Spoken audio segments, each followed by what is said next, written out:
to preach. He felt humbled as he approached the pulpit, but he was scared to talk about the Sabbath, so he opened his Bible to the book of Job. As Gilbert spoke, he heard a voice say, "Talk about the Sabbath." He ignored it and continued preaching. The voice spoke a second time. When the voice spoke a third time, Gilbert turned in his Bible to Leviticus 23, verse 3, and read, 6 days shall work be done, but the seventh day is the Sabbath of the solemn rest, a holy convocation. You shall do no work on it.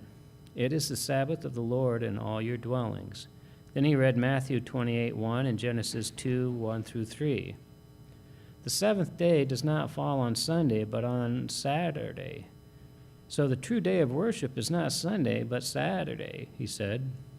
When he finished the sermon, a church leader stood up and announced, "I will stop worshiping on Sunday and only worship on Saturday." As people left the church, many talked loudly. Some were weeping. "We did not know that we were worshiping on the wrong day," one said. "From now on, we will worship on Saturday," said another. A short time later, the church leader was baptized in Seventh-day Adventist Church, and many other church members began to study the Bible in preparation for baptism.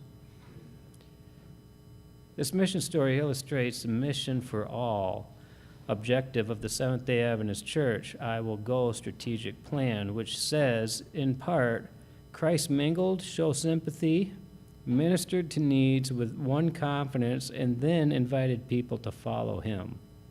The goal is to take a genuine interest in people, lead them to Christ, and inviting them to unite with the Seventh-day Adventist Church as principles of Christ who make disciples.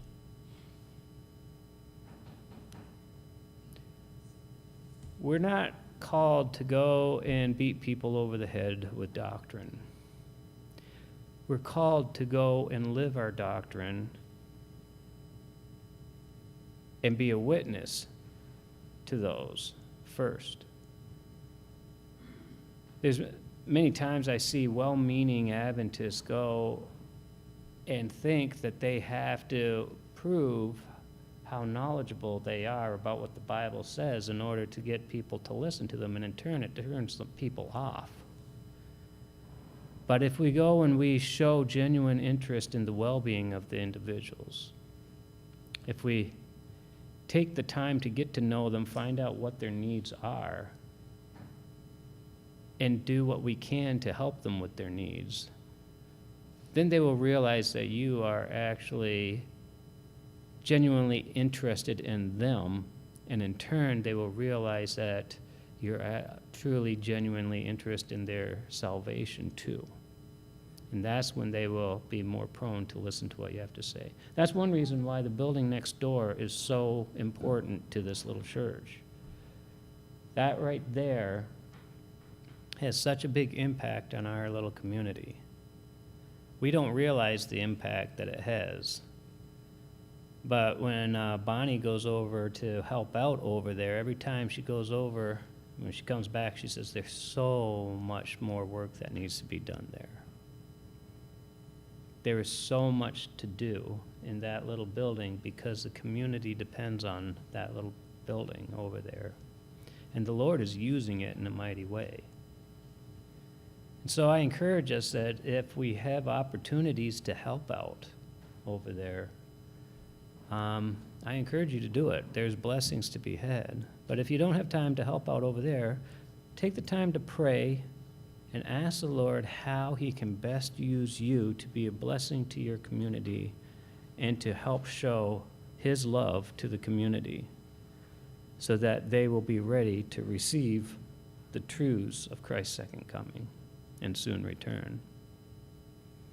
We have very short time left. It's becoming more and more apparent. And right now, society, they have pushed far to the left. And we now see society starting to realize that they need to start coming back toward God. This is our golden ticket right now. This is probably I feel this is probably the last time we're going to see the pendulum swing that direction before the end comes. And so we need to be prepared to do everything we can to monopolize on this. Because when Christ comes, he's going to ask each of us, what have you done to tell others about my return? Are we comfortable with what our reply would be right now? I'm not. I know there's way more that I should be doing, that I can do to try to let people know more about who God is and what he can do for them, and that he's coming back soon to take us home, and that he wants each and every one of them that is willing to come with him.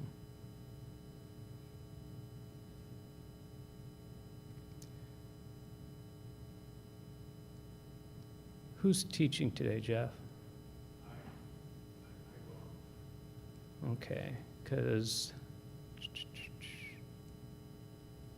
yeah, I couldn't remember who was lined up for teaching today. Yeah, are you doing next week, Phil? I was doing the third week. Third week, yeah. Yeah, because he was taking over Lloyd's whole, Lloyd was the third week, wasn't he? Yeah, okay. We have about 5 minutes. I would like in this 5-minute period before we start our lesson study,